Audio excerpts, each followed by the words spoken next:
All right, we are officially recorded here. There's still more folks coming on right now. And Is your arm still sore, Dr. Chang? what's that? My Is your arm? arm still sore? My arm, I had my This is shot about the on, shot. I had my shot on Friday at 1 o'clock, and today's Sunday, right? Yeah. So Friday I had a slight soreness where the injection site was, and it wasn't severe. It was maybe like a 1 out of 10, 2 out of 10, not hardly noticeable. And Saturday, yesterday, it completely went away. I felt back to normal on Saturday. Wow. I didn't faint. I didn't have any unusual, really nothing unusual. But it's the same thing. I mean, I get the flu shot every year, and when I get my flu shot, I don't really feel anything different either. So maybe it's just, maybe it's just me. But I had just a slight soreness on my arm on Friday afternoon, and nothing else Put afterwards. anything else on this? Good. That's good. So can I just tell you about my experience? Because I have my daughter's birthday. Yes, Wanna- yes. Where are you at? Hold on, I'm gonna highlight you real quick. Okay. I'm gonna bring up Lori here. We have some Let's see. Stick it with. I'm trying to find you, Lori. That's like several pages there. I gotta look through. Hold on. I'm looking through several pages of people to find Lori. That's a big group. Wave, Lori, so I can see you. Hold on. 81 members. Oh yeah. Hold on. There you. I found you. Okay. Okay. I'm bringing you on. Okay. I'm his grandson. Oh, My grandson, Tommy. But I got my shot on Thursday at 4:20 actually, which I thought was interesting. from where? What organization are you with? So I'm with Mission Providence, I guess now. Mission Providence Hospital? Mission. Mhm. Okay, Mission Viejo. Mission Viejo. Got it. And my arm was sore the next day. I didn't even realize it until I reached for the monitor. I'm like, oh, my arm kind of hurt. And then the next day it was nothing. So I signed up for the little CDC. They check with you every day. Did you do that? No, I didn't. No, I did it. So it just reminds me, check in, and then it asks you, what have you noticed? Any side effects? And it lists all these different side effects. Mhm. And so far I check, and then I just mark down whatever I'm feeling, which is nothing, I can tell you right now. And they follow up with you in 6 months and a year to find out if there's anything. So I feel nothing. I had sore What do arm. you do? That's it. What do you do for Mission Hospital? So I'm a critical care nurse. I've been there almost 34 years. Whoa. And How can that be when you look 20? yeah, I don't know. 'Cause I should look 80, by the way, I feel so. So yeah, so it wasn't a problem, and I did my research, and I asked a lot of opinions if I should get it, because I'm going to tell you right now, I'm not even a flu vaccine person. I usually skip getting that. Uh-huh. I just never felt like it was a benefit to me. I'm mostly plant-based, and I have a great immune system. So This is about people. So, I feel like I'm good, and I haven't had the flu in over. Oh, hold on. I muted you by accident. Unmute yourself.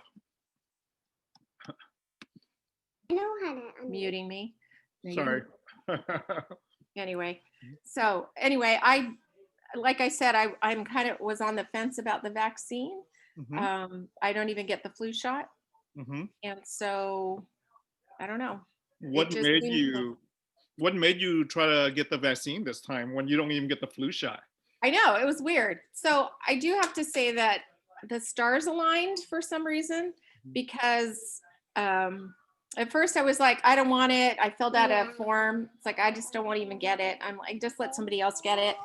And for whatever reason, they said, oh, you qualify because you're priority. Mhm. And I thought, what? They made a big mistake. Anyway, so then it just seemed like the more people I talked to, the more research I did. And the fact that I got in to get the flu shot, even though I said I didn't want it, I thought, well, maybe there's somebody telling me something. So I went ahead and got it. Wow. Tell us about what's going on with COVID in your community or in your area. So we unfortunately have a lot of nurses out with COVID again. And yeah, we have a bunch of staff out. And then we have, we made, do you still see me? Because my computer just did something. Yeah, I do. Okay. I think it's my grandson doing something.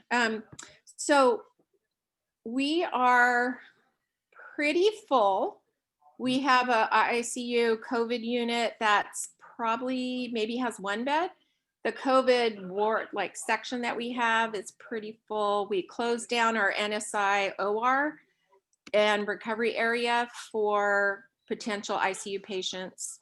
And you know what? I've been off now for the second day off. It just changes every day. But when I left, it was getting pretty impacted.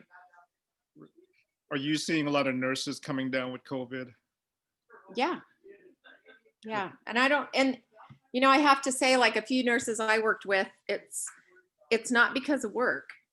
Yeah. And it's because they went to Las Vegas, or they went to, they were doing stuff.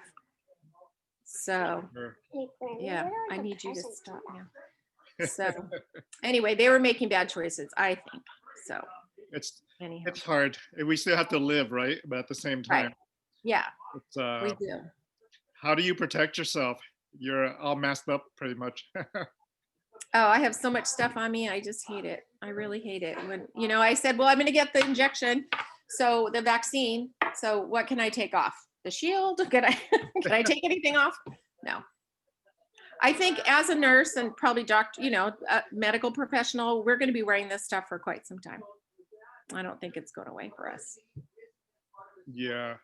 Yeah. Are you so you actually work in the ICU? So I worked ICU Mm-hmm. when this started, and then I since have changed to recovery room. Mm-hmm.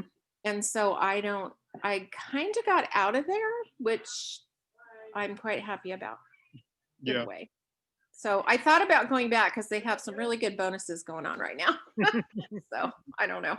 We'll see. It's called wartime bonus. I know. Yeah. But I go, is it worth it? I don't know. But I work in a place right now that's very nice, and it's not like, I don't feel the stress that a lot of nurses that I know have felt.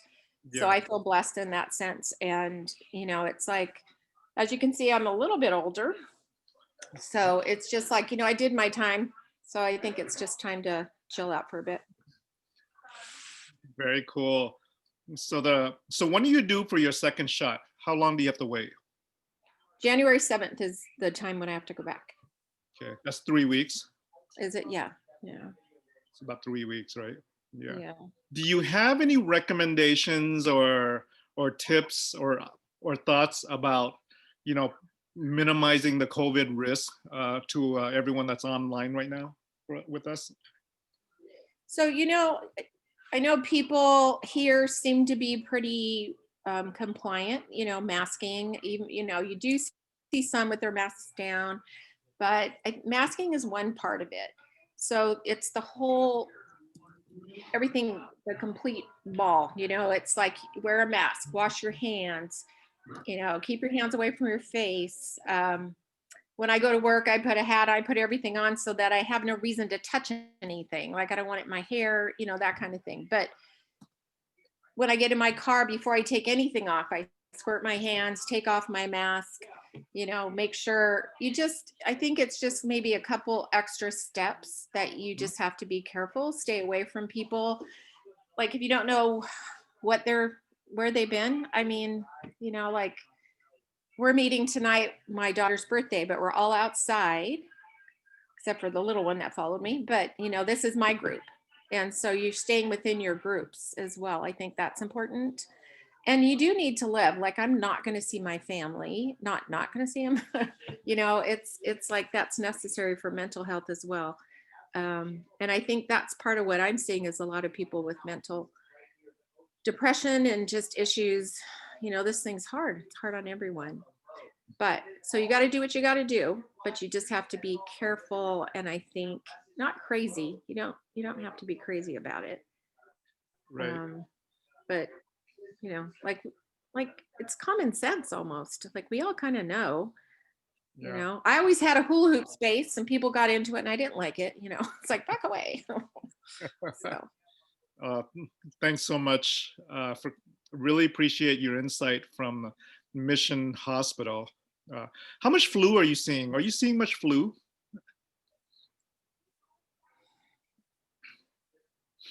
not yet. No. Is that unusual? Yeah, because everyone's doing what they should do. They're not getting the flu.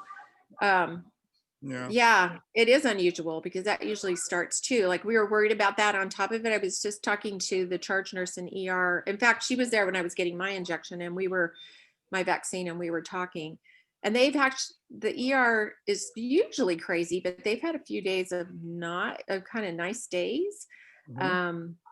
But then, you know, when people come in, they seem sicker, but it's, you know, the COVID causes, and then, you know, all the other ER stuff that normally comes in as well, you know. And I think that and I say this, like we know how to treat COVID. I don't think we're going to really die from COVID, but we are going to die from not having nurses to take care of us.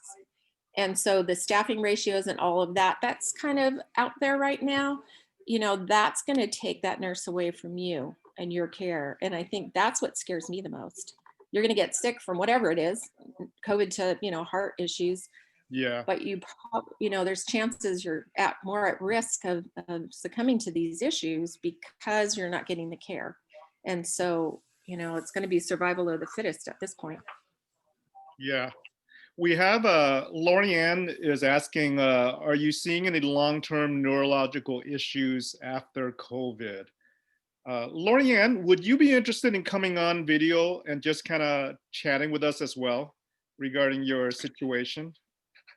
Yeah, I actually would. Okay, let me put you on. Let me see how I can, hold on here. Okay. Let me, I want to put you on, Lorianne. And let's see, I'm gonna add to the spotlight. And let me add a few doctors on as well. Sheila, are you on here? With that, I think, Sheila, I think you're here, Sheila. Okay. I'm gonna have some of our docs come on and maybe just chat with you guys as well. I'm here. Okay, Sheila, hold on.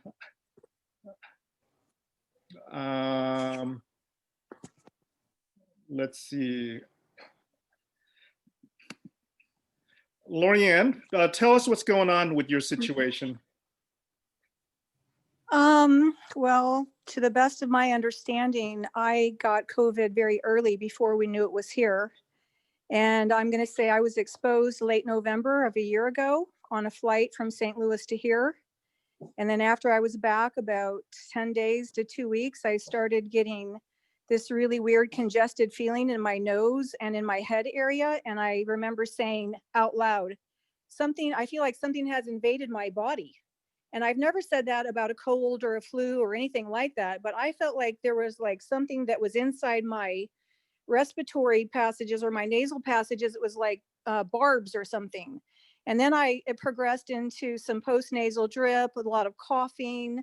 The coughing turned into spasmodic coughing that I could not control. I could not eat or drink. I lost about 10 pounds. I got all the way to bronchitis. I started going into full body muscles contractions or spasms. And then I started getting, the cough continued. As the virus symptoms subsided, I still had a cough for about 40 days, a dry cough after that. And then I started developing what seemed like relapsing, remitting MS. And so after several months of struggling with this and being unable at times to walk because of these contractions that happen, which in the beginning were happening to my kind of full body, and I would be misshapen and I would need help getting up and down. And then I started having brain fog and inability to do fine motor tasks, like opening a baggie is very frustrating to me because I don't have fine motor. And I have waves even now, a year later. So I went to the neurologist because I thought I had MS. And I went in there and told him everything about my history. And I do want to disclose that I have a profound child abuse and neglect history. So I think this probably set my brain up for being attacked in this way. But it's been a year now and I've had 35 TMS treatments.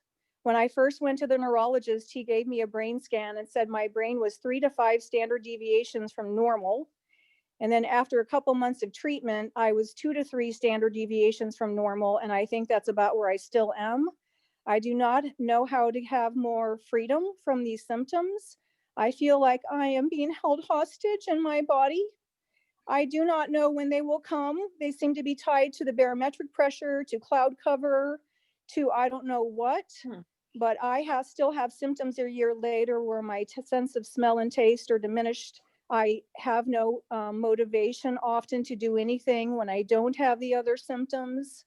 I'm not really feeling depression or anxiety emotionally, but I have waves of contractions where it's in my abdominal area, my jaws, my hands and my feet. I have fire in my, like from my wrist down and my ankle down.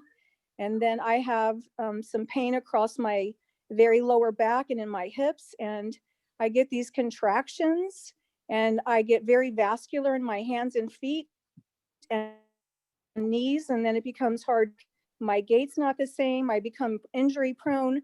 So I have been disabled by this and I am better. My symptoms are better because of the TMS, but we got to a certain point and it started creating other symptoms, so we stopped. And I don't really, I don't know what to do. And I'm feeling sometimes really desperate about this. And I've been bearing it as beautifully as I could and not complaining, but it's been a long time and I don't know what to do. I don't know if anyone knows what to do for me or how to help me. So that's basically my story. Thank you for sharing, Lorianne. I want to see who else, is anyone else here who's had COVID with similar symptoms? I want to see if there's something that occurs on a regular basis. What does TMS stand for? It's transcranial magnetic stimulation of the brain to reprogram the brain activity. So what the neurologist was doing, he told me I do not have MS. I have a traumatized brain syndrome from a combination of everything that I've experienced, but that this thing pushed me over the edge and kind of broke my brain in a way. So I even forget sometimes in the middle of talking with someone what I'm even saying or why. So I often get lost in conversations like I just am right now. I don't know what we're talking about, so I'll stop. All right, I appreciate that. We're gonna hold that thought, okay? I just want to see if there are others who have similar symptoms, or is it something just related? Crystal, do you want to come on? I see that you said I have fine motor issues as well. Sure. Where are you, Crystal? I gotta find you. Probably towards the end. I came on a little late. That's okay. I gotta. There's like 100 people on here. I gotta like look through these pictures to find you. I think we're capping this to 100 so that we can have some quality time together. Let's see. Where is Crystal? Oh, you're spelled with. Oh, there you are. Crystal, can you share with us your situation? Sure. That's a hard, Lorianne, oh my gosh, that's hard to follow. I felt all kinds of emotions for you. And bringing back memories of things that I've gone through and still go through with COVID. So I appreciate you being so vulnerable with us. So I'm Crystal. I had COVID in July, mid-July, and I ended up in the hospital. I was in ICU for about a day or two, and then spent the rest of the time, I was stepped down to telemetry. Which hospital? was Um, that? So let's see. So I'm Orange Coast Memorial. Okay. So that's just down the street from my house. I think we have a few. But close to I me. am 5 months post-COVID, and Okay, go ahead. oh really? But yeah, so I'm 5 months post-COVID, and I'm still experiencing some symptoms. So when I first got COVID, I didn't know that I had COVID, but I had a very extreme like headache and extreme eye pain, kind of felt like brain pain almost, and a lot of like pressure and pulling on my actual eyeballs. And I had a lot going on that week, was pretty stressed out and working a lot. So I just thought that it was like, just I was tired. And then I had like extreme exhaustion pretty soon. The high fevers came, the chills, the body aches. And then I started having trouble breathing. So at that point, I went and got COVID tested. And I was trying to recover at home. I didn't have insurance. It was going to kick in on the first of the month. So I was doing my best to take care of myself at home, but it got to the point where my oxygen was dipping into like the 80s, and I just couldn't breathe. So I went to the hospital. So yeah, I had almost every symptom. If you look at COVID and you see all the symptoms, I had almost all of it. I didn't lose my sense of taste and smell, but about everything else I had. And similar to Lori Ann, coming home from the hospital, I couldn't even open a jar of peanut butter. I couldn't, like, my fine motor skills were definitely impacted. And I'm like known for being strong in my family. Like if someone can't open something, they give it to me, and I couldn't even like open up a bag of something. I couldn't walk for a while. My muscles and my legs kind of felt like jello, like they just weren't working. And I was only in the hospital for a week, so it wasn't like I had a long stay in the hospital that caused this. It was really strange, hard to explain. But after a few weeks, I ended up being able to walk again. And then the neurological things, brain fog was there. Right now, mainly it's just memory loss. So I could be mid-sentence, and I do a lot of briefing at work. And so I could be talking and then completely lose my train of thought, which is not something that I had before COVID. I've had extreme hair loss, like 50% of my hair since COVID happened. I still get short of breath. I'm getting short of breath right now talking. And yeah, there's just a lot of strange things that are happening that haven't happened before. And I think they're probably COVID related. I get these like very, very deep brain pains that are like the diameter of a straw that kind of go really deep into my brain. And if I can put pressure on one side of my head with my hand, it kind of helps relieve it a little bit. If I remove it, it's like a very sharp pain. Let's see, insomnia, lots of different things that I never experienced before or didn't experience to this level. So I can totally relate. Well, thank you for sharing. It's fairly crazy because is there anyone else here who's had COVID who wants to come share at this point? Let me see here. Okay.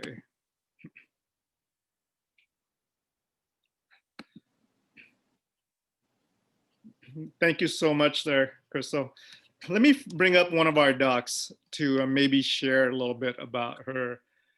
She sees a lot of COVID patients. Sheila, are you good coming on just to chat with our group a little bit?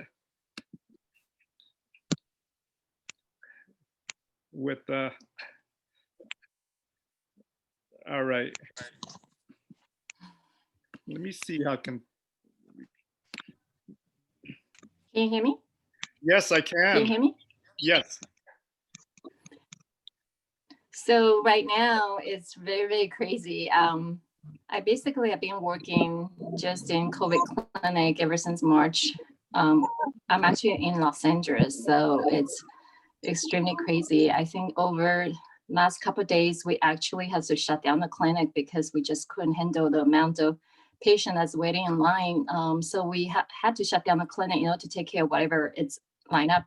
So these are all COVID patients. I see as young as my youngest COVID patient is 7-month-old, and my oldest COVID patient is in the 70s, maybe early 80s. So across the line, all ages, you can get it. Yes, the younger patients in general do very well. And I have to say most patients, I mean, I see a lot of them, but most of them do very well. So because, but then you still see, parents who come in with COVID, they're very anxious about their newborn getting COVID because they contracted it.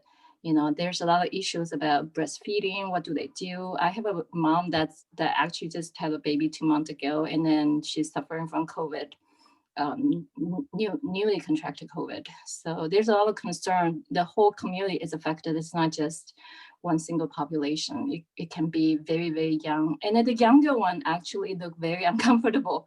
It's very sad. They most likely will not run into the multi-system problem, Kawasaki, that we'll talk about in the literature, but they still look uncomfortable.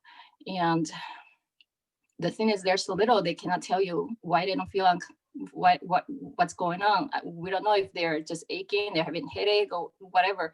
We don't know. They just cries. Yeah. So it's across the board. Yeah. But there are a lot of well ones as well. Not everybody COVID. A lot of people do completely recover as well. Most people actually completely recover. If you can see, probably you would know somebody that completely recover in the community. And because of these people, a lot of people just want to catch it and get it over with, or they don't think vaccine is necessary because, even if they catch it, they're not going to run into complication anyways. So with the vaccine going on, at the time I was having gout as well. So I've been working in COVID clinic for the 9 months. I haven't catch it. I mean, we check every 2 weeks. I'm still negative. My antibody is still negative. I'm just keep on doing what I'm doing, and I'm not going to get a vaccine because I didn't know what it was all about, right? So I did so much research on this vaccine to know exactly how it works. It's a mRNA, and it's what is it going to do to my gene? I don't want anything to alter my gene, Yeah, it turns out this mRNA only goes to your cytoplasm. It doesn't go to the nucleus of our gene. Yeah, so it's pretty safe, and you only stay in your body for a couple of hours to, a day or so. And with that period of time, your body has to make not enough spike protein in order for you to get the immunization. So first of all, is it safe? Secondly, does it work?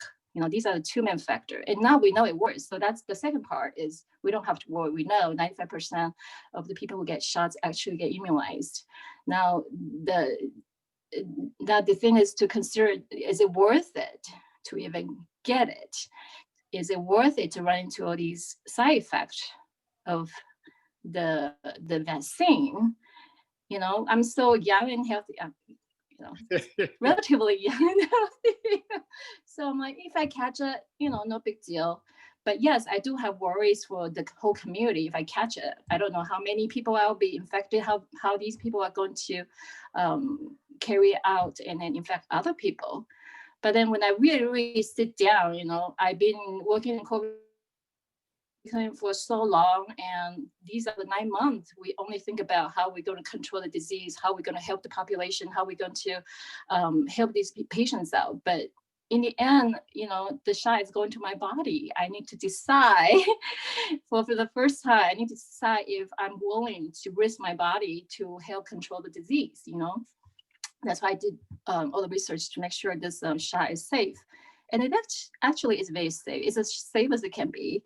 In fact, the newest vaccine this year, Flublok, has used exactly the same technology. It's an mRNA, but they inject it into the host cell to produce the flu protein and inject to the body. So it has zero flu virus in it. I got the vaccine and I have zero reaction. Because it doesn't have the virus. It's not that virus. It just doesn't even have the virus particle in it. You only have the antigen that allow our body to react to. And same thing with this COVID vaccine, there's no virus particle in it. So you're not going to catch virus from this vaccine. So it's relatively pretty safe. So that's a short-term effect. Are you going to get sick from it? Are you going to catch COVID from it? It is no, you're not going to catch it. It's not a virus. Now it's a long-term effect. What is it going to happen to me in the long run? You know, I most likely still have a few years to go. And what if there's side effect, long-term side effect? Nobody knows. That's the thing. Nobody knows. Am I, you know, getting something that will have long-term effect? But then if you really think about it, what is the long-term effect of COVID? We don't know. You know, there's so many viruses in the world that we deal with has long-term problem. Chickenpox, shingle, EBV virus, Epstein-Barr virus. What does it cause? Nasopharyngeal cancer, HPV, cervical cancer. You know, we don't know what is the long-term effect of this virus. And I really trust the long-term effect of the virus and trust the long-term effect of the vaccine. So I think, you know, it's worth the risk. If not for the population, I think for myself, it's still worth the risk of just taking the vaccine. So Sheila, you got the vaccine? That's my take. Yeah. I got the vaccine yesterday. You got the vaccine? I got the vaccine Friday. Okay. Any side effects? So with the vaccine, first of all, this vaccine does not hurt at all. It's amazingly painless. I usually will pass out with shots, but this one is amazingly painless. But the arm, I think it was 12 hours later, you won't be able to move your arm. So the girls, make sure you don't wear sports bras. You can take it off. It's that painful, but it only lasts like 3-4 hours and it's gone. And then the trick is to keep on moving your arm. If you keep on moving it, the soreness will disappear very quickly. Yeah, that's pretty much. And then I think I felt kind of warm, not fever, but I feel kind of warm maybe for 12 hours. Okay. And then the next day I play tennis, and then today I feel completely back to normal, like zero. I don't feel anything. Like I haven't gotten any vaccine at all. Awesome. Thank you so much. Any tips you want to give for COVID prevention based on your experience? Anything that you want to let folks know? You know, in the health profession, we're so careful to the extreme. Yeah. We wash our hands nonstop. We cover ourselves up. I think most of my staff, if they do catch it, it's not from a clinic. I mean, we see hundreds and hundreds of patients. We don't catch it from a clinic. We catch it from out there, from the family member. So, you know, the best way to protect your family member really is to just get the vaccine. And of course, yes, don't touch your face. When you're outside, never touch your face. Doesn't matter, you know, you have an itch here and there, just don't touch your face. I think the eyewear is good. If you normally wear glasses, that's probably sufficient. But if not, I always have a shield and mask, of course. Mask needs to be on all the time. Of course, because we're in a health profession, we're probably a little bit doing a little bit more. So when I come home from any market, I was stripped and I washed myself. Right. I cannot afford to catch this thing. Because I have too many people to take care of. So when I go out, I come back, I strip, I wash, and be comfortable at home. All right. So your recommendation is move your arm wherever you get the vaccine on that arm. Yes. Don't Just keep wear. moving. So if you get aches and pain, it will be short-lived. Okay. Thanks so much, Sheila. I appreciate it. All right. Who's next here? Who wants to go chat? Elizabeth, are you here? Liz. Hi, I'm here. Hi, everybody. Hi, Okay, Sheila. Hey. Hi. Liz on. Where are you, Liz? I'm here on the first page. You're on the first page. Okay. Uh-huh. Hi. Hey, let me, there's some questions here. So Sheila basically says, move your arm, don't wear a sport bra, and strip. That's what I heard. So, okay, got it. Let me see. There's a question, if you already had COVID, can you still get the vaccine? And Billy, I believe if you already had COVID, you will build your own antibodies, but that does not last a long time. So the research that's we've seen says that your antibodies last maybe a few months, up to maybe 6 months or something like that. So we do recommend that you get the vaccine simply because the antibodies will not last long. The question is, how long do you have to wait? I think it's 90 days, but I'm not quite sure. I think it's 90 days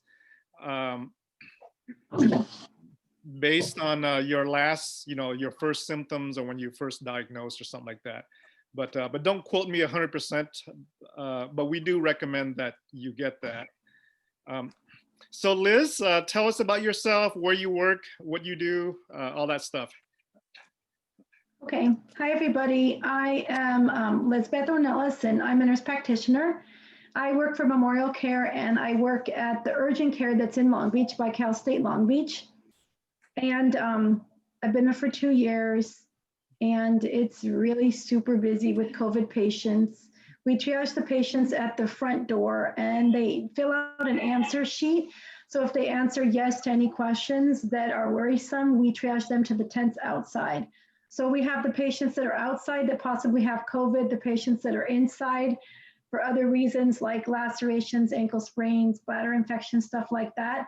And then we also have our virtual care patients, our patients that are seen on the phone or on Zoom. So we kind of have 3 clinics in one. It's super, super busy, and so it's LA County, and our numbers are way up. For positive patients, for patients waiting to be seen at the tent.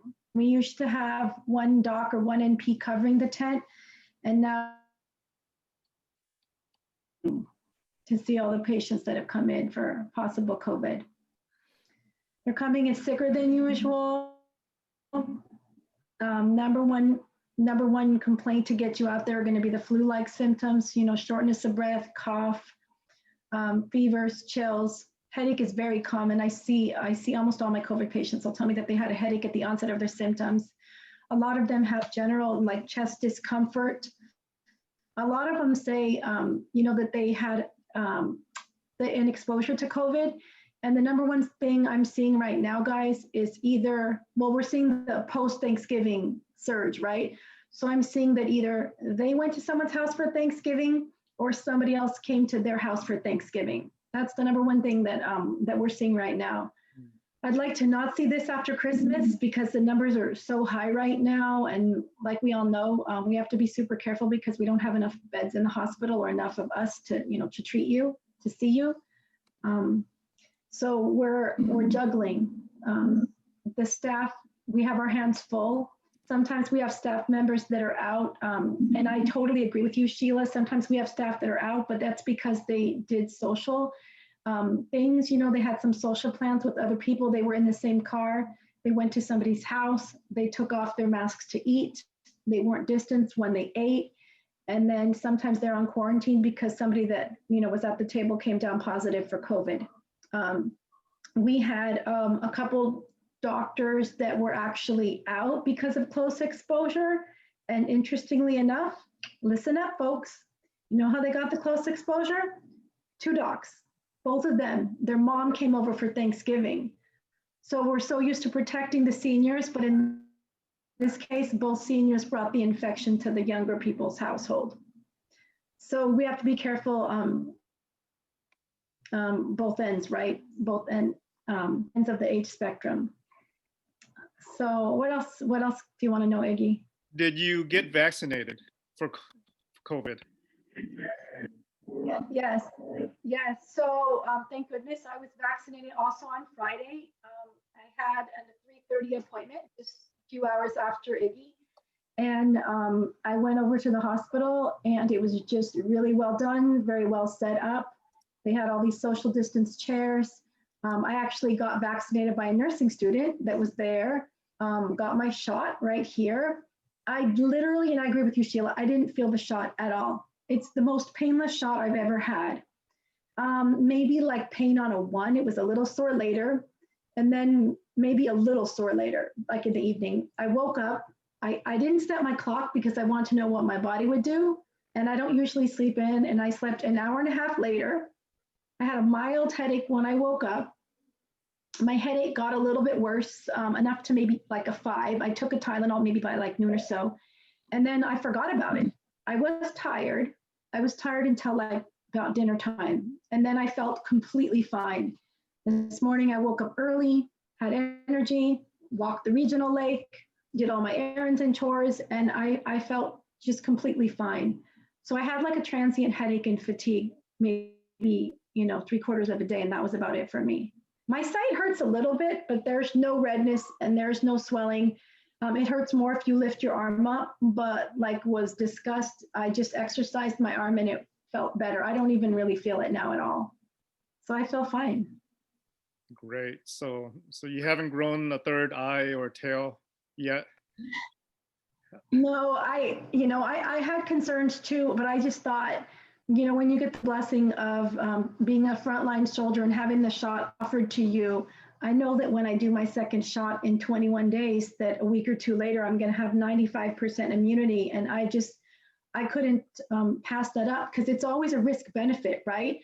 So I'm looking at COVID, my exposure to COVID, even though I have full and adequate PPE, I'm looking at my repeated exposures to COVID, my ability to vaccinate myself. So I had to make the decision, right? When I get this shot and I get this shot again, right? Then it's a risk benefit, right? I'm in such high exposure working the tents that I wanted to get the vaccine because that's the only thing that I could do to protect myself besides, wearing adequate PPE. Right. Wow. Thank you. Do you have any special advice for folks who are listening? Any tips on COVID prevention, or do you take any vitamins or supplements, anything specific that you do? I do take a daily multivitamin and calcium, and I do take vitamin D. And I also take a prebiotic and probiotic every day. So that's just my personal thing. I also eat really well, and I'm a pretty good girl and do my 5 servings of fruits and vegetables every day. I probably drink too much coffee because I work till 10 o'clock at night and work really long shifts. But I think probably if you're in the healthcare field, just remember to hydrate, because one of the hardest things for me just at work, because we have our N95 and another mask and all of our PPE on, is that, we don't want to take it all off and on. And so we just remember to just hydrate yourself, because we get, dehydrated when we work right in the tents without with all of our PPE on. So just take good care of yourself. And I try to sleep well. I cut down on a lot of plans, of course, because we have to for distancing. But the one thing that I do is just exercise regularly. And in fact, that's what I, try to do, is to just get outside, get some fresh air. And it just kind of refuels you for the next shift, really. Right. Awesome. Thank you so much for those thoughts. And from Memorial Care, you work in the COVID tents, right? Pretty much. Yeah, so we have our tents outside for anyone who's sick. So I do all three. I work in the tents, and I work in the regular urgent care, and I work inside seeing the Zoom visits. But for any of you that are worried if you're sick, we do tons of Zoom visits where we can order COVID testing for you. That's drive-through testing. So if your medical group, if you go online, to their website, like we have MyChart, and you can go on there and you can schedule a virtual visit to just talk with one of us to see if you need to get tested or to come in person in the clinic. It's a good way to go when you're not sure what to do. Thank you. Appreciate so much. All right. Is Jenny or Feng here? Feng, do you want to come on and share with us some thoughts? Or Jenny? I'm not sure who else is here. Well, I came on late, so I don't know what's been discussed already. No worries. Hold on. Let me find you so I can add you on here. I gotta like look through all the pictures to find your handsome picture. Very funny, very funny. Okay, I prefer not to see myself. Dr. Feng, tell us where do you work, what do you do, and what are you seeing with COVID overall? I work at Anaheim Regional Medical Center. I'm an interventional radiologist. So I do see a lot of the imaging that goes through the ER. And I also do procedures and provide vascular access for a lot of these patients, since the ideal situation for a lot of the nursing is that they have some solid intravenous access, so that they basically can administer most of the medications from outside the rooms, and they just hook up the IVs and extend the lines to outside the room, so they don't have to go enter the rooms as often. So I found that most of these patients we're being asked to place in PICC lines or central lines. So at my hospital, a lot of the IR, we still do a lot of our own PICC lines, and we don't have a dedicated PICC service, so we're often having to go into the rooms and place these lines. But definitely over the last 3-4 weeks, ever since basically Thanksgiving, I've noticed a big uptick in basically the chest X-rays through ER. Like every other X-ray was like, oh, that looks like COVID. That looks like COVID. I mean, it's basically COVID until proven otherwise. With a lot of the images, the chest X-rays we were getting coming through, and population-wise, yes, it's still most of the worst-looking X-rays were predominantly in 60-year-old patients and older, but there were some impressive and pretty ugly looking X-rays on patients as young as in the 40s, and I think I saw one at 26 and 29-year-olds. They look pretty bad as well. Unfortunately, we also were seeing patients with complications from being intubated, et cetera, with pneumothoraces as well. So I had to put some chest tubes in as well on these patients.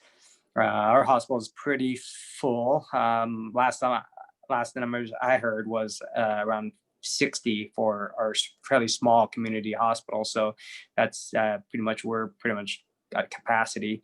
I know that some of the respiratory techs were speaking, and there's like, yeah, we're out of BiPAP, we're out of ventilators, et cetera. So definitely, we're feeling the impact as well as all the other hospitals in Orange County. So yeah. People are tired, but everyone, I remember getting in line for the vaccine the first day available in the morning. Basically, everybody that was getting off shift that night was in line, and I was trying to get it in the morning, just starting my work shift. So I was just happy that so many people are already in line and willing to get it. And side effects that I felt, definitely soreness at the injection site, more so than the typical flu for me. It was sore probably about 2 days versus, just like a slight bruise for the flu vaccine, which maybe lasts a day. Felt a little myalgias and some arthralgias and stuff like that, some muscle aches and joint aches a little bit.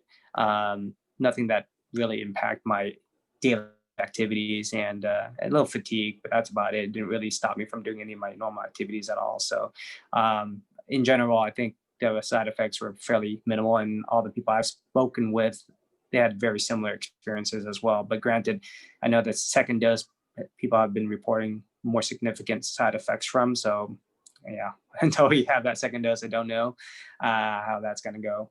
But definitely, I think it's worthwhile, especially anyone in the healthcare, risks and stuff like that. Definitely the theory behind the vaccine, I think it's overall safe, and it's good that we have it out right now. And same with the Moderna that was just approved as well. So that hopefully that will allow a lot more people to get vaccinated.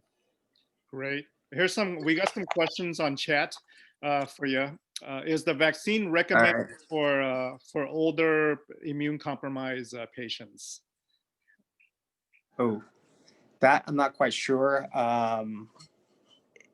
If immune compromised, because I would assume it would be okay. I'm not an immunologist, so I don't know a great answer for that. I think other people on this would probably have a better answer than I would. I know it's definitely more right now. It's not recommended for a lot of people that have allergies, but immunocompromised, I think I would assume that it would be okay, but I don't. Yeah. So which hospital do I work at? Anaheim Regional. Okay. If someone asks that. Yeah. So best to check with the PCP, right? Yeah. Does the Pfizer? I'd have to go and look. I think these are the people who actually need it. You know, again, it's not virus. You're really not injecting virus. So you're not going to catch anything if you're immunocompromised. And especially when you're old and immunocompromised, you definitely need to have the protection. So these are actually the people who need to get it first. Yes. Yeah. That's very high risk population. Yes, these are the high risk patients. So we want to vaccinate those who are weaker and immune compromised. Those are the patients that are at risk for coronavirus. But as usual, I mean, we're not here to diagnose your issue. We can give you some guidance. Check with your primary care doctor with that as well. Who knows you best? But the whole goal of vaccination is to vaccinate those who are vulnerable among us. That includes those with, who are older and weaker and immune compromised. With that, Exactly. I mean, mm-hmm. The data. I mean, it makes sense, right? I mean, if you see all the mortality that's occurring, it's going to be in the older population, at-risk population, and who's ever morbidity mortalities on basically the older population, as well as I think healthcare workers if they go down to the younger population. So if we target vaccination for all the people at higher risk for death, and we could get them all protected, the general population should be able to handle it. So that should help overall, even if we don't have enough vaccine yet. That should significantly impact the rates of mortality and outcomes in the short term, and should be fairly quick. I mean, if it's only taking about 3 weeks to get 95% after the second dose, 3 weeks or 4 weeks to get significant immunity, that's going to impact very quickly. That's right. Great. Thank you so much. You're not live, so it's not live. All right. Let's see. Who else wants to come on here who's in the medical field? Talar Moy, I see you. Are you there? Let's see here. Yes, I'm here. All right. Wait, they didn't test immunocompromised people, That's so they didn't That's right. include them. But Talar, I'm going to bring you on. Okay? Dr. Iggy, I'm here, but I have not had my vaccine yet, but I just wanted to hear from all of you. You have had it. Okay. I've been working between Long Beach and Saddleback all last week. Oh, tell us what's going on between Long Beach and Saddleback. What are you seeing overall? Actually, this last week, I have transitioned to help doing utilization review. Maybe this is a good point. I know a lot of people would make the comment that the hospital would make everybody COVID. That's not true. As you know, every patient that comes in the ED, you as doctors, you have to put a code of diagnosis. Mm-hmm. And so we have to get an approval from the insurance company, let them know what diagnosis. We do have a lot of new COVID, some people with diabetes, some people with heart failure, so we have to kind of document and send to the insurance company, specify those are the people COVID positive with these secondary issues, some without any previous history. So that's been my part this last week specifically, especially since our census went higher. Wow, thank you. Are you seeing a higher census of COVID overall? Long Beach, absolutely. We've had a lot. Yeah, that's Yeah. that's been the trend. I was very surprised. I mean, even Saddleback, we went up before between March to July and August. We were pretty steady, always like between 5 to 10 patient max. But since this after Thanksgiving, we went up to the 40s, 30s to 40 patients. And of course, as you know, it's not a big hospital. So it's been different. Wow. Yes. Yes. Thank you. Yeah. Appreciate you sharing and appreciate your work. We love what you do with that. Me too. Oh, thank you. Yeah, so it's just really no patients with any non-COVID is get specified for COVID. It has to be based on the labs and everything that we do send to the insurance company. Okay. Awesome. Thank you so much. Natalie, is Natalie here? My favorite dermatologist. Hi, guys, I'm here. Hey, Natalie, hold on. Let me bring you on. Let me bring you on. And tell us about yourself, where you work, what you do, and maybe Sure. some skin conditions and rashes with COVID. Yeah, hi guys. I'm a dermatologist at Kaiser Riverside. I've been there about 13 years, and definitely we've seen a lot more COVID patients in the last few weeks. It's getting a little nerve-wracking for us. More tense outside the hospital and things like that.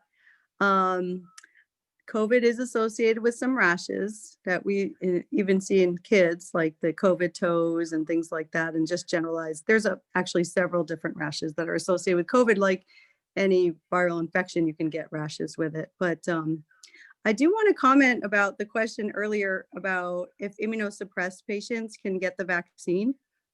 It's an interesting question, actually. I think a lot of people are discussing that because first of all, that population wasn't actually included in the study, in the studies, but it makes sense that they should get it because immunosuppressed people, as you said, are more vulnerable. And I think the fact that it's not a live vaccine means mostly that there's no risk because it's not a live vaccine. So immunosuppressed people are not at risk from getting the vaccine. In fact, we encourage it. But I think traditionally people wonder if you're immunosuppressed, will you still mount that same antibody response? Like, let's say you take a medication that lowers your immune system. Are you still going to get that robust response to the vaccine that we want? So I think that's debatable. Maybe not, as they might not get as much of a protective response as other people, but still, I think they should be vaccinated for sure. But yeah, I just wanted to comment about that. It's an interesting question. Are there any rashes specifically in kids or adults that you're seeing? Yeah, it's interesting. I think because it's pretty well known among all the providers that COVID is associated with rashes, they don't always come through to dermatology. I think now a lot of people are just mainly either going to urgent care or seeing their primary care doctor via we're doing a lot of telehealth. And so a lot of times the rashes are taken care of just within like seeing their primary care or going to urgent care, or just the fact that it's recognized to be part of the COVID illness and that there's no specific treatment unless the rash is causing a lot of symptoms. Because it's going to resolve. I mean, a lot of times we see like there's actually several different types of rashes can be associated with COVID. One is like kind of a traditional, what we would think of as like a drug rash, can look like a viral rash. Those two are very similar looking. Medical people would call it like a maculopapular rash. So you get raised red bumps and flat red areas kind of all over your trunk, for example, and sometimes the extremities. Sometimes COVID rashes can have blisters. And sometimes they can have like darker, kind of duskier lesions, like what we call like purpuric, like really dark, dusky, almost bruise-like or dark purple. And then sometimes you can get those red fingers or red toes, like COVID toes. Somebody's commenting that theirs was flat and red. But the truth of the matter, thanks for sharing. She had a rash across her stomach after she got fevers. Yeah, so, in reality, like if you look at pediatric dermatology, viral infections are really frequently associated with like kind of a non-specific red rash, often on the trunk. So it's not that surprising that COVID infection would have an associated rash in some people. Somebody is saying, should those with allergies take the vaccine? Well, what kind of allergies? Why is Oh, that that's on my there? son. Why is that on there? I have 4 kids, so It's they'll progressive be running allergy. around. Progressive Future allergies. dermatology and radiologist here. The allergies would be unknown at times, but certainly it would pertain to over the counter, just they cause rashes and hives. It could be just allergies to various items. Oh, so like in general, if you're in a person that's a higher, you kind of get a lot of allergies, should you take COVID? Is that the question?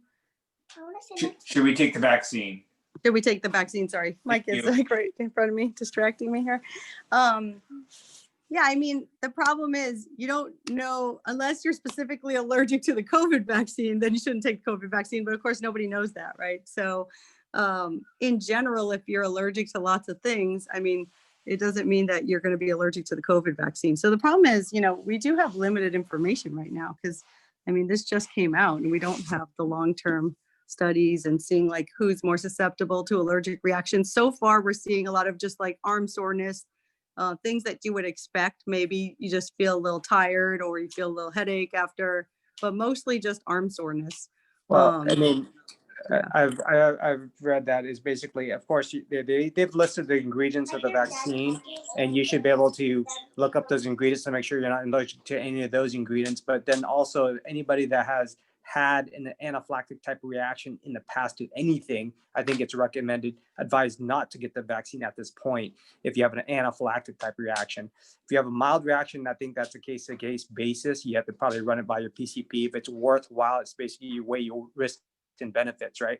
And that's also why we are, basically after getting the vaccine, most people are being observed at least a minimum of 15 minutes and often 30 minutes after to monitor for the more significant reaction, which is the anaphylaxis, which is what most people are concerned about. Okay. Right. So if you've had an anaphylactic reaction to a prior vaccine, or if you've had like Guillain-Barré, something really unusual, that would be an issue. But if if somebody who has mild allergies to different things, I don't think it would be an issue. Yeah, if you're carrying an EpiPen around, it's probably not a good idea.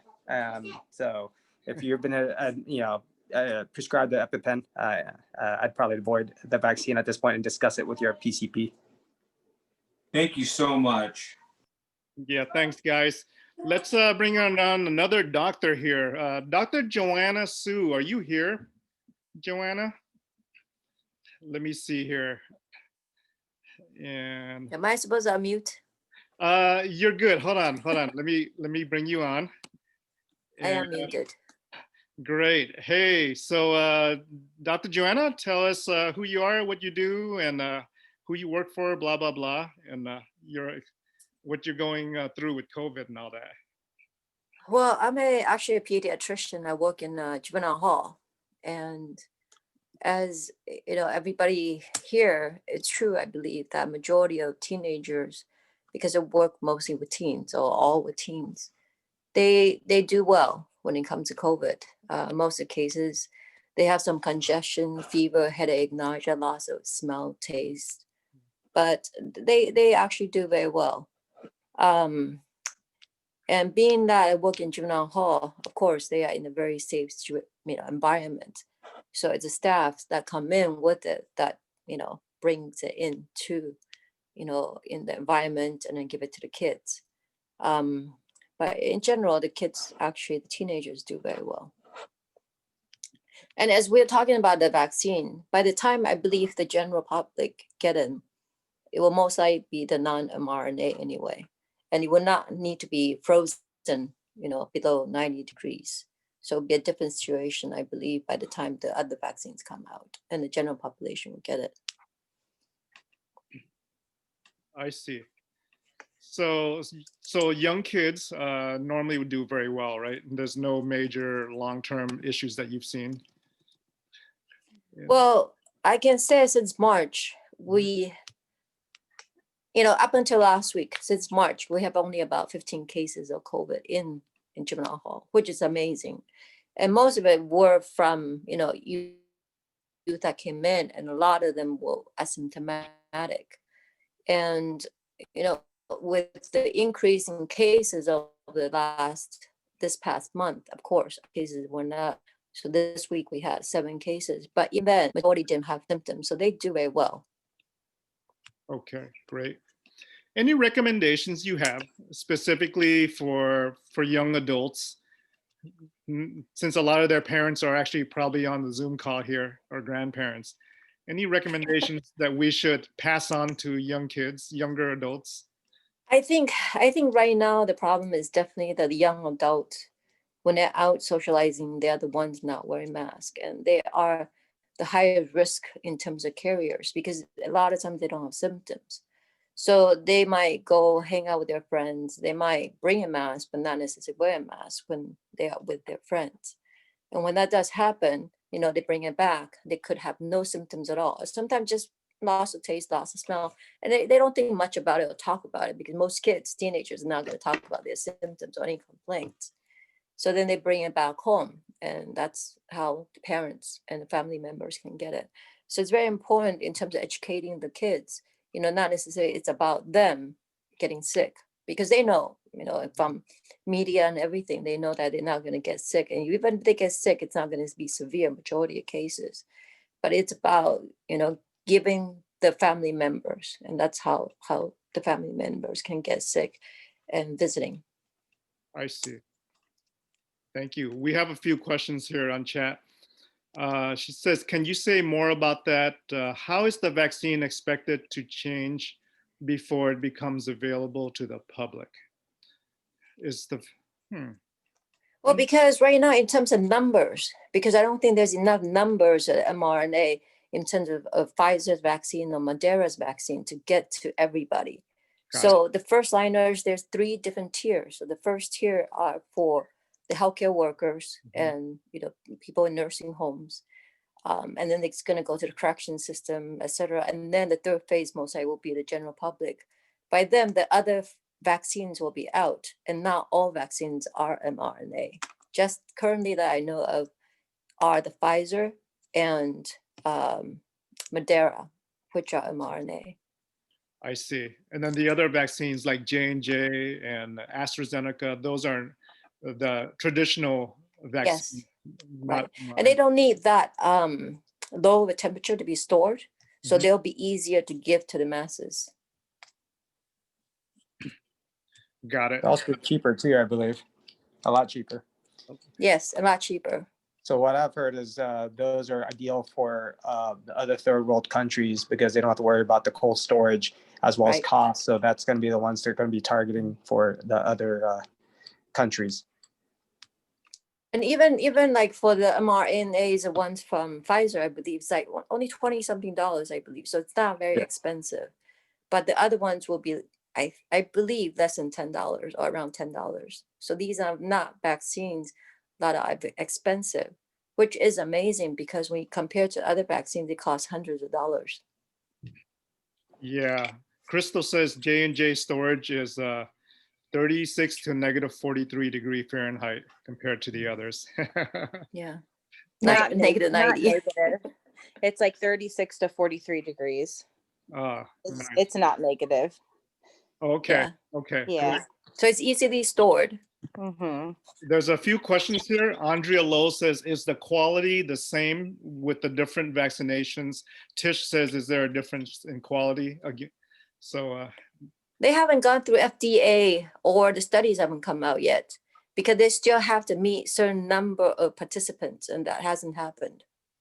So we don't know. Right. Yeah, we don't know about the quality yet, guys, because we need to get that through the FDA review, and it needs to be published in a journal to look at the data and the quality of the other vaccines. So AstraZeneca is one, J&J is one. I don't know who else is working on it. There's at least 10 different pharmas working on vaccines right now, is what we know. Yeah. Elizabeth has a question. With the virus mutating, So we're hearing about these mutations in England, some kind of second strain. Is the vaccine going to be effective with all this virus mutating? Is it still going to work or not? I think that's a better question for you, but I believe we were talking about yesterday, and it has, we talk about how as long as one of the protein is not changed, I it's think Jenny okay. But the thing is that right. we don't know, because if it continues to mutate, in reality, we won't know. But currently, we are okay. Yeah. Is Jenny here online? I think she knows a little bit on that. Yes, Jenny does. Where is she? Is she here? Dr. Jenny mentioned something about the S protein or something like that. I think that's a target M protein the current vaccine is targeting, but I think it all depends on, like what I've read so far is that it should still be effective and it hasn't mutated. It's not a different mutation enough that our vaccine or antibodies that we're going to be creating won't recognize it. But I don't think you will know until basically you have enough people because the vaccine's not been challenged or tested and looked against that new mutation. So you probably won't know until it happens in real life and get the data. Yeah, what have you guys heard about this this mutation that's going on in England? Have you guys heard anything specific or read up anything on that? It's just more contagious is what I've heard. It's highly more contagious, but I don't think the outcomes are any different. It's just more contagious. Is what I've heard. Sheila, have you read up anything about it? I think in general, this virus has been mutating, but due to the shutdown internationally, every continent actually has been mutated in a different way. So it mutates, but not very fast. It's a very, all the virus mutates one way or the other. I mean, even our own body mutates, our cells also mutate. But fortunately, this virus actually does not mutate very fast. And this mutation actually is not new. I think they found this mutation in south of England a while back already. It's just that recently they found that it's growing more into the population, but it's definitely not just occurring. And as long as we're still shut down, it's not going to affect us yet. It's not in the US yet. Well, I guess I'm reading it right now. It said it has acquired 17 mutations all at once. So it's also, I believe, how many mutations happen, not just one. It could be multiple mutations. So we don't know. Usually a combination of mutations, right? That so it's not, I hear that it's not more deadly, it's just more contagious, is what we hear. Yeah, just more contagious. And it's like I say, it's not a new mutation. So I think people already know this mutation for some time. It's just that now it's more prevalent in England. I see. Okay. All right. Crystal says, the virus is pretty stable compared to the flu. Is that right? I think it's mutating, so we can't really say it's stable, but the question is how much mutation occurs, and are these mutations that increases, the death rate or not? Those are the questions we have.